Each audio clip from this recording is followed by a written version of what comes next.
Thank you for tuning in to Entertain the Geeky, your source for nerd news. Guys, what's going on? Chris. And Rodger. Here to bring you the latest in nerd news. The absolute latest. This week was fucking good. This week was a good week. But before we get into anything that happened this week about Luke Cage or trailers and movies and what have, we need to send a special congratulations out. Zach Voss. Zach Voss, our Pro Tour Magic player, just took second place in Star City Indy this weekend. First time running standard with the new format, and he took it down to second. Congratulations, Zach. Good job, man. We look forward to seeing you do bigger and better things. You can do bigger and better. Playing lots of Magic. He can win a Pro Tour.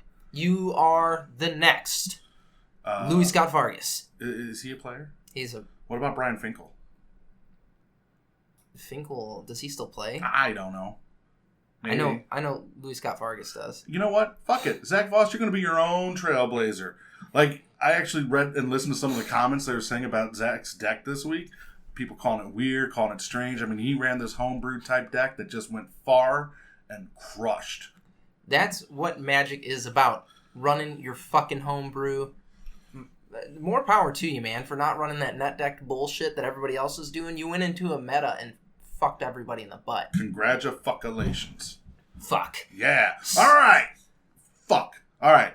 So, obviously the big news this week, fucking Luke Cage. Luke Cage. I watched the first 3 episodes. I'm probably going to go home tonight and watch episode 4, 5, 6, 7, 8, 9, and 10. Yeah. Because fuck, that show is good. The show kicks ass. Like, it reminds me of watching, like, old school blaxploitation movies with a serious tone. Like, I felt like I was watching a redo of Shaft halfway through this movie. Or this TV show. See, like, one of the things that I found really refreshing with this is it did something similar to Stranger Things, where they create a community that you kind of become a part of. Yeah, and, it's all about Harlem.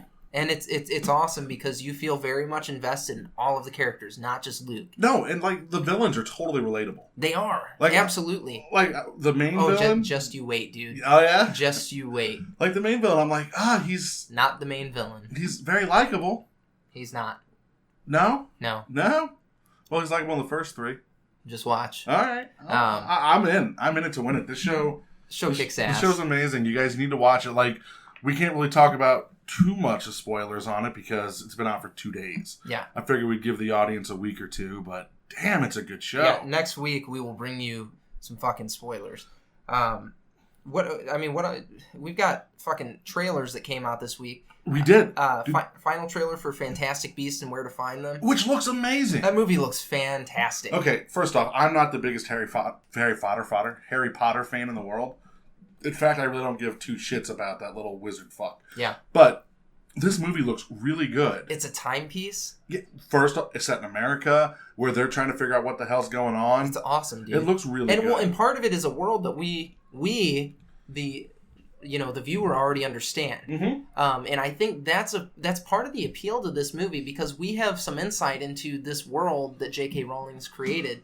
And what I really liked about the trailer was it showed the difference between England and the United States and how they handle magical things. Oh, yeah. You know, like when, I forget the term they used, non-magic users, humans, whatever. Nomads. Yeah, the nomads. And he's like, what is that? Oh, no, in England we call them muggles. Yeah. Like, that's cool. The fact that they made a cultural divide, that it's not all just one culture. Well, I mean, it's like we say bucks here, they say quill or whatever. Yeah, no, it's... in England. Yeah, it's how it's done. I think that's Quid. it. Quid. Yeah. Quid.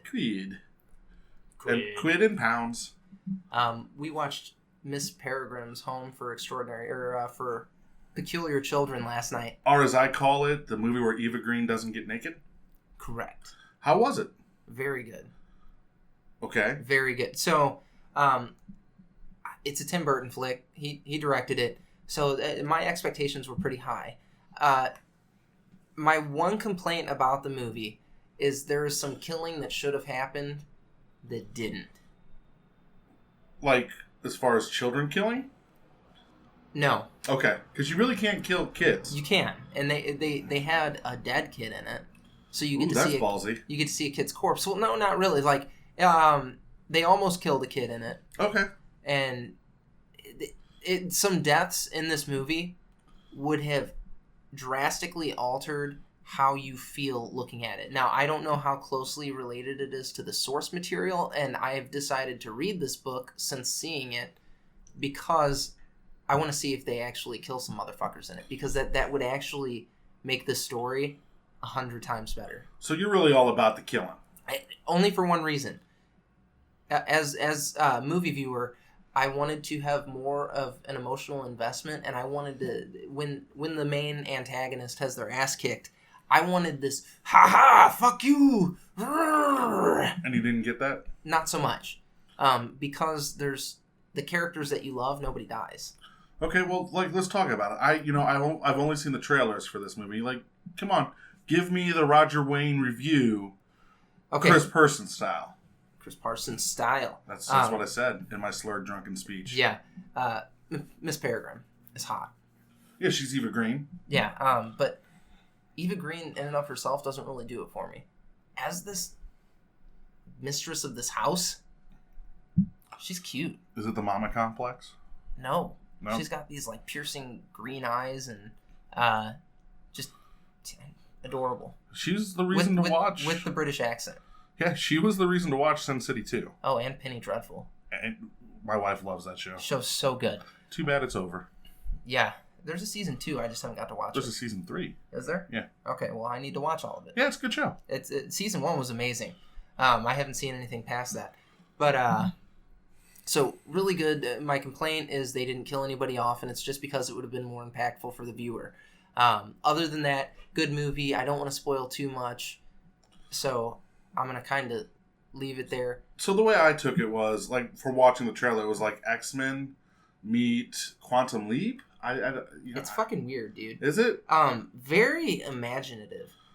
Whoever came up with this concept was amazing. Okay, on the Tim Burton scale of Batman being the most normal, because That was the most normal. It's the most normal Tim Burton movie we've ever had.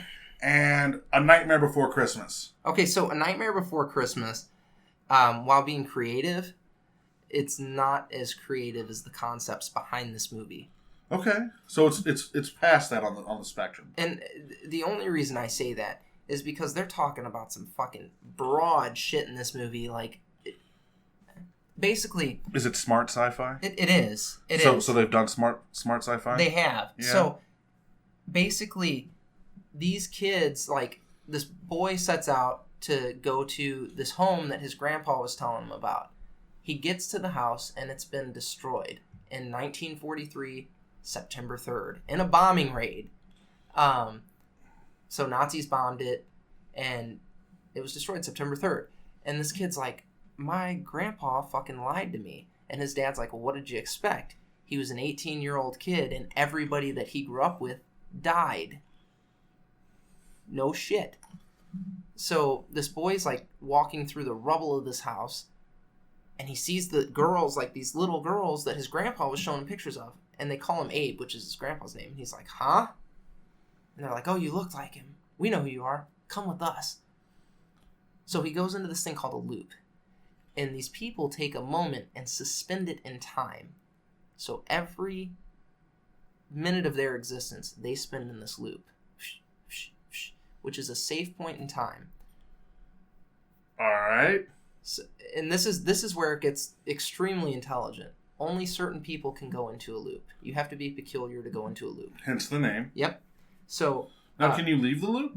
You can. Okay. But if you were one of the people that has been there since the 40s, your age is going to catch up to you after just a few minutes outside of the loop. So don't go outside the loop if you're supposed to die. Correct. Okay. Now there's one exception to that, and it's Miss Peregrine. I want to ask what makes her special, but I feel it might give something away. No, she's the person that creates loops. So they will live their lives as children forever, living the same day over and over and over and that over would again. get so boring. But it's safe for them because they are being hunted down by other peculiar people who take out their eyes and eat them so that they can live forever. I get that, but living the same day over and over and over.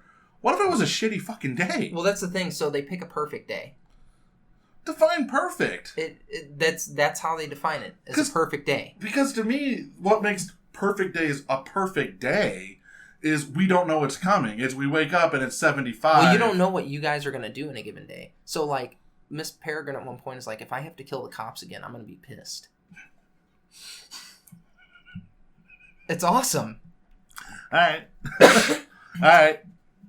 There's a level of normality that's not there, but also at the same time, they'll go to a tree to catch a squirrel that they know is about to fall out of the tree. Interesting. Because, like clockwork, it happens. Yeah, but, like, I don't know. I feel like you're watching Groundhog's Day without Bill Murray running off a cliff. You're watching Groundhog's Day, but better. Okay. It's different. I mean, there's fighting words there, but you get what I'm saying. Yeah, it's different. It's a cool flick, and it's very smart because they deal with this whole space-time paradox. Okay. And it's done in a really intelligent manner. Like, it was impressive. Like, I'm not knocking the movie. I'm just creating banter here. No, I got you. I enjoyed it a lot. It was very good. Like I said, there's stuff that they could have done better, obviously. There's a few things that I would have changed. But there is this romantic aspect to the movie. And I was very, very, very caught up in that through the entirety of the movie. And I really liked that. What makes me excited about just this movie in general is it's not a sequel. Correct. It's not a remake. It is something fresh, something new. And I want to see that more. Duh. I mean, yeah, absolutely. I mean, I'm tired of. I am getting burnt out on these sequels and remakes and rehashes and of what we've seen in Hollywood. Do you realize? I read an article the other day where in 2002, at this time of the year, 65% of the movies were original ideas. The rest were sequels. Now it's flip flopped. Now we're getting about 45% of movies as original ideas. Well, and this is one of them, and it was. It's worth the watch. Oh yeah, no, I'm all for it. Anything to make Hollywood get off that bandwagon. Speaking of playing in the sandbox, though, did you see the final trailer for Rogue One? I did not.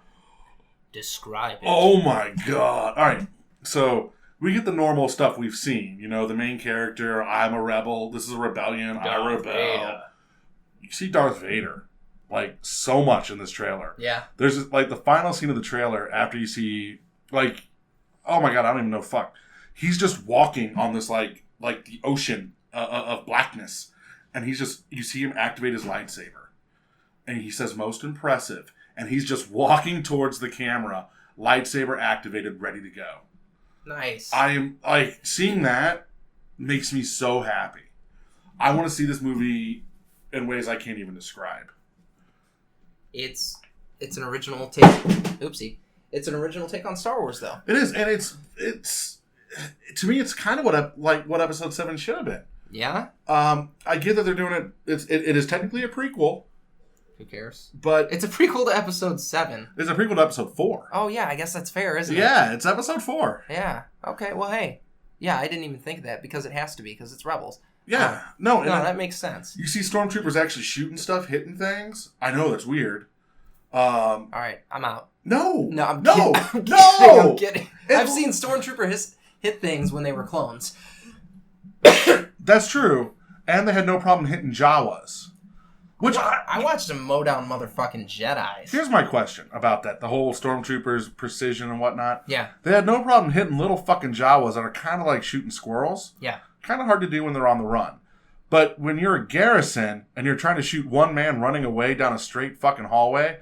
And you can't hit him? Next to impossible. Like, what the fuck was Han Solo on? Han Solo took a bath in fucking greatness. He knew. He's like, one day, I'm going to have some prick kid, and I'm going to have to kill myself. Yeah. Okay. So he was just saving it for that.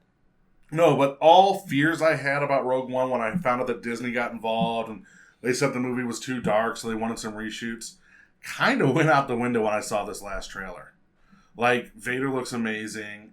It's nice to see them play in the sandbox of a world that's already done. Yeah. But tell a tale that no one's ever really seen. Like, we don't know how the Rebels got these plans. And it's canon. It is canon. Because we've had really cool stories that were a part of the universe, but now are not. Right. So, it'll be nice to have some new Star Wars universe stories. Speaking of Star Wars universe stories, see that rumor now floating around on the internet that Darth Maul became Boba Fett? Don't even get me started on that stupidity. No, go! It means you haven't seen it. No, I actually have. Okay. Thoughts? I went past an article, and when I saw that as the headline, I was like, yep, that's fucking stupid. And just kept on going. Yep. Because it doesn't even deserve my looking at it. That's the dumbest shit I've ever heard. I'm okay with them fucking bringing Darth Maul back. Like, that was okay. Fine. But the son of a bitch isn't Boba Fett. Boba Fett is the clone of Jango Fett. Oh, and that's you mean that kid that Jango said, come on, Boba? Yeah. In fucking episode 2? Yeah. No, that's definitely Boba Fett. He picked up his dad's decapitated head. Oh, yeah, and fucking looked that helmet right in the face. Looked it right in the face. And said, Dad, I will avenge you. I will put this motherfucking helmet on. I will spray paint it green. Whatever, and I'm going to kill some shit. Mando. And that's what he did. Yep. You know who I kind of want to see a backstory movie about? Lando. Lando's going to be in the Han Solo film. Fuck that. No, I want a Lando solo movie. I don't give a shit. Like, I want to see... Like, I want it to start with Lando losing the Millennium Falcon at a table game. Like, the opening scene is Lando playing cards. He loses the Falcon. He goes on a bender... Roll opening credits, and then you see him climb up to get to Cloud City. I don't. I have no desire to see. You know, as excited as I get about some of these Star Wars flicks, I kind of just want to see something that's not Star Wars. No, I agree with you, but here's my thing. I would rather see, like with Rogue One, I like if they're gonna go ahead and make a Star Wars movie a year, which is their plan. Yeah. I don't want them fucking with the mains. And Lando's not a main character. He's an important character. He's a high secondary character. But he's not Luke, Leia, or Han. So I would much rather see them play with those characters and leave the Holy Trinity alone. You're getting a young Han Solo movie, and it's gonna suck. It might not. It might be a cool flick. No. I just don't... No. I'm done with it. It's gonna suck. Han Solo is cool in small doses. Honestly. I don't know, man. No. I don't know, man. It's going to be like Indiana Jones 4 all over again. It doesn't have to be. It's going to be. No, there's 2 child molesters or 2 indie molesters that aren't in that. They have nothing to do with that film. It doesn't matter. There's no George Lucas. There's no Steven Spielberg. And Mickey Mouse has molested enough of its characters to make up for it. You know, Mickey Mouse has done enough good, too, though. Did you see the new Walt Disney live-action remake they're doing? Which one? The Lion King. I read about it. I did not see it. So, well, obviously you didn't see it. It's not out yet. But... because the Jungle Book did so well. And it basically is an update of the 67 animation. Yeah. They're going to do it with the Lion King. Yeah. When they say live action Lion King movie, I take a little bit of an issue with that. We're going to get a CG Lion King movie.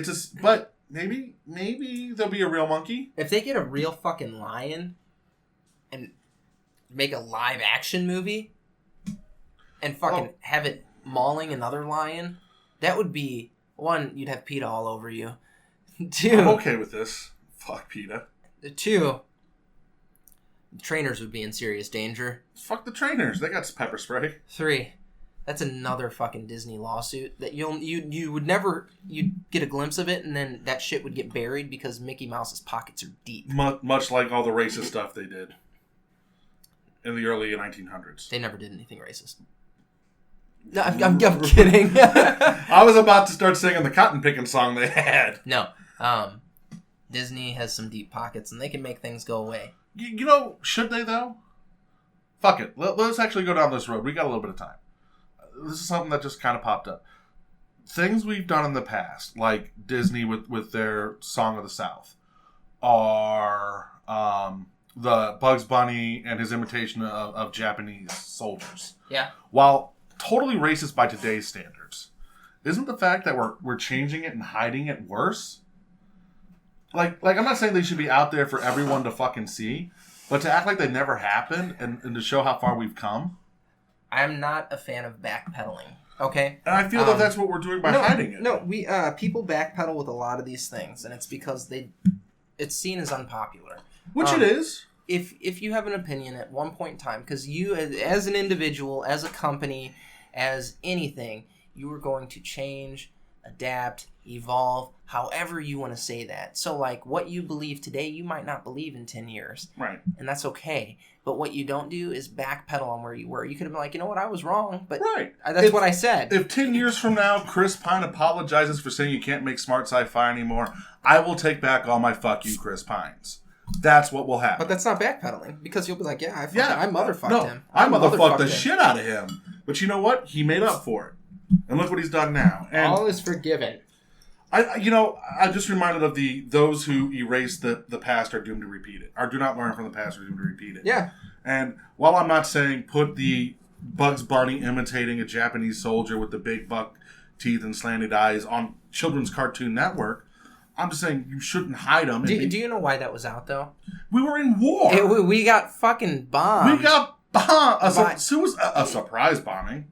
By these people, and there was a bitter fucking taste in our mouth. Because do you remember the ashtrays that were Saddam Hussein and Osama bin Laden? You were sticking cigarettes in their ass? Yes. Could you imagine if they put that out today? That shit wouldn't even fly. Those guys were assholes, and it still wouldn't fly today. Nope. So don't if something's happening during wartime, which that's when that was, you can't really undo it. It seems that people want us to apologize for our past, which we have done. We have apologized for the internment camps, but we've also said, hey, back then that was the only way we could think of how to handle it. Yeah, we fucked up. Our bad. Now let's move on. I don't know. You own what you do. Like, I'm a firm believer in that. Like, I'm sure at some point in the show we're gonna say something ignorant that we already have. No, but we'll say some shit that's gonna offend somebody. Pretty much this whole episode. I'm not gonna fucking backpedal from it. It's what we said. That's okay. You know what you don't it is? have to agree, but I'm not gonna back up on it. We don't live in a comic book world. We can't retcon and relaunch every summer. No, we can't. To make our mistakes go away. That's an interesting. That's our new slogan. We don't live in a comic book world. We can't retcon shit. And on that note, guys, there's no retconning. Follow us on Facebook or on Twitter. Follow us on Twitter. Entertain Geeky. Like us on Facebook at Entertainment Geeky. And guys, we are on YouTube. So if you get in your YouTube, click that little search icon, that magnifying glass, and you say Entertain the Geeky, you can find us. 24 episodes are up there. 24 episodes. That's like as many hours in the day. It's a lot of fucking content. Get on there, watch it, like, subscribe. Much more content is coming to you. We are going to have videos going up very soon. And don't forget about Entertain the Geeky games that are going to be coming to a table near you in the next few months. One more thing before we sign off here. Geeks Get Fit. It's over. So over. So, send us your before and after pictures if you have not already. A winner will be picked within the next 2 weeks, and we can delegate prizes. We got prizes like a motherfucker. Guys, thank you for tuning in. I got nothing. Stay geeky.